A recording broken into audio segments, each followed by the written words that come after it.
Hey everybody, welcome back to another Judgment commentary, but today we're going to be checking out something else different than what I normally check out around this neck of the woods, and that is Westworld. Now this video was commissioned over on Patreon by good old Moo Cookie, who recommended that I check out the first couple episodes of Westworld. Now this is very similar to when he commissioned for me to check out a few episodes of Black Mirror some time ago, in a number of ways.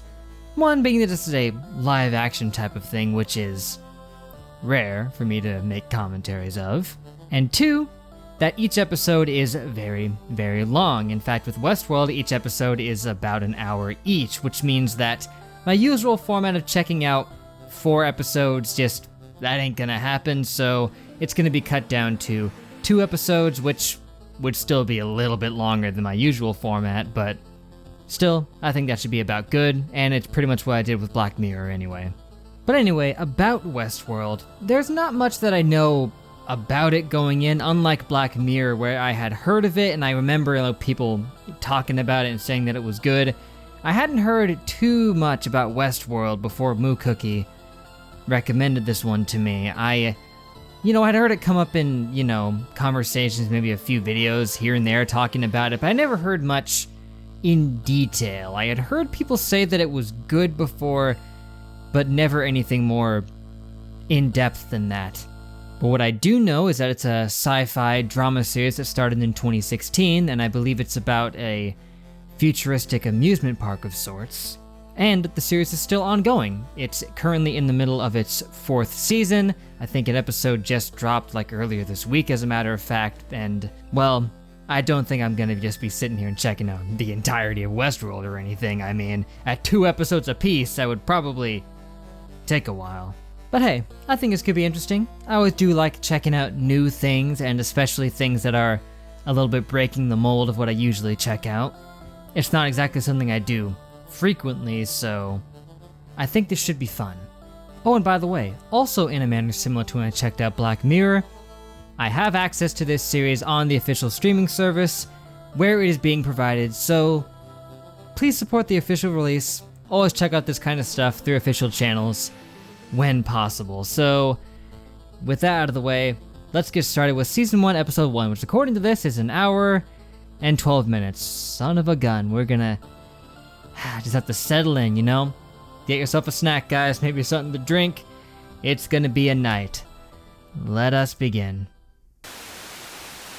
Okay, Westworld. These first 2 episodes have hooked me pretty well. I mean, it's the production value is high here. They've done a really good job setting up this concept in this world that they're in here, and there's a lot of intrigue. Just the concept itself is very, very fascinating here. Just that it's in the future, or at least just a futuristic point in time, really. It could just be now, I guess, but just everything's more futuristic. But they've discovered a way to create synthetic humans. Not just humans, animals as well. We saw a little bit of that making the horses and all. That they've just created these synths, you could call them. Artificial humans who can be programmed to act and think and do certain things. And they decided to use them in a theme park. They're just basically really, really advanced androids, and we saw that previously they just used seemingly straight up androids. If that old dude who zipped himself up in the morgue was anything to go off of. They seemed to be making it clear that he was an android, just a real android, because the sounds of his servers moving. Servos. But of course, as we see, they're becoming more and more human, and that's the point. That they said that that might be what management wants. They want them to become more human-like, and they are programmed to, handle their, to do error management, to try to become more and more realistic. And of course, as everybody knows, when you have any type of artificial intelligence like they're running off of, if you try to make them become more and more human, eventually you reach the point where they become indistinguishable. It seems like in many ways they've already come dangerously close to that, because they're capable of existential crisis. They're capable of, when being presented with the truth, just freaking out and going nuts. If left to their own devices, free of any limitation, what would be stopping them from just being human? Probably not much.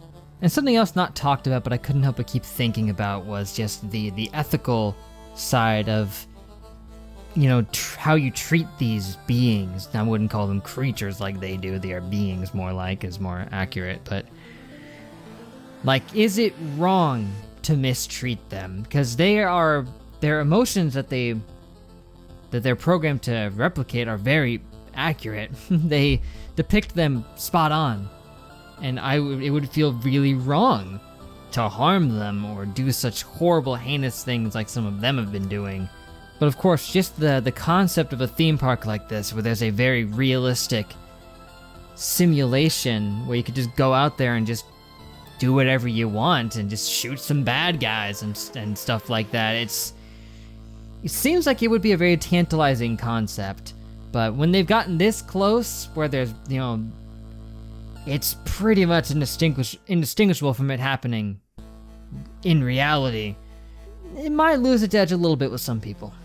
I mean, they did bring that up, where he was like, people it hinges on them knowing that it's fake. If it becomes too real and they start to believe more so that it's real, then it might end up disturbing people.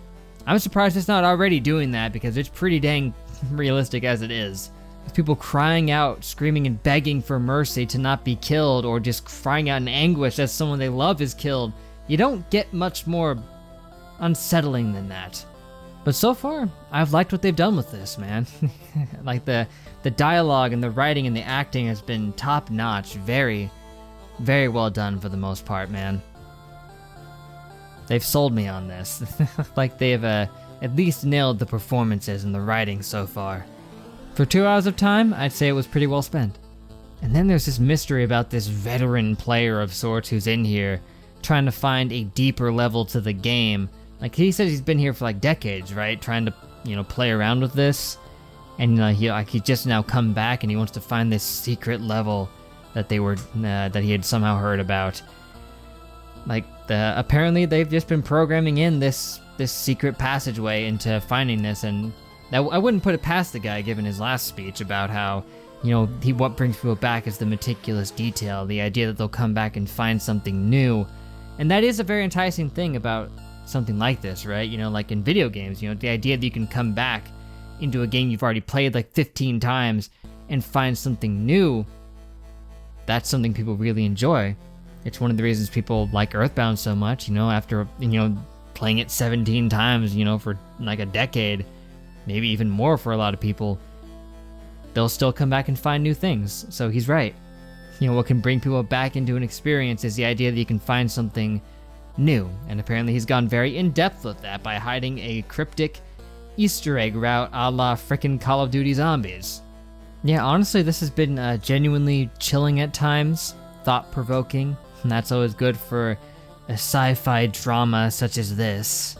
I'm not sure how interested people are in frickin' Westworld reactions, but if you've made it this far, you're a true champ for sitting through 2.5 hours of my nonsense, so thank you, hope you had fun. But seriously, I was engaged that entire time. I wasn't stopping and looking at the clock being like, man, when is this gonna end, even after more than 2 hours. It's usually actually kind of hard to get me sitting down for that much time without being a little, wanting for it to, get through to the end. But no, this was very engaging the whole time through, man. Always wondering what was around the corner. And so far, it has a cool concept, and they have executed it with aplomb. But for now, I'm tired, so thank you guys for watching. Make sure to leave a like and a comment if you enjoyed, subscribe to be updated on more, all that good stuff. But not sure if Moo Cookie wanted to, go for another set of these. I don't recall. It's been a while since we talked about it, but if he does, I guess I'd be into that. Anything to check out more Westworld, I guess. But if not, I guess that's fine. It's his call anyway. But if y'all want to see more Westworld, be sure to let me know. Maybe I can squeeze in a video of this every now and again. Who knows? And I'm sure there's a lot more I could cover about this, but after 2.5 hours, my brain is running out of cells. So I'll just let this mill about my brain for a little while, and then if there's another video of this, I'll go over more of those details that I think about in the beginning of that one. Sound good? Yeah, probably sounds good. So once again, thank you. Genuinely hope you had a good time with this. I certainly did. But till we meet again, I will see you guys later.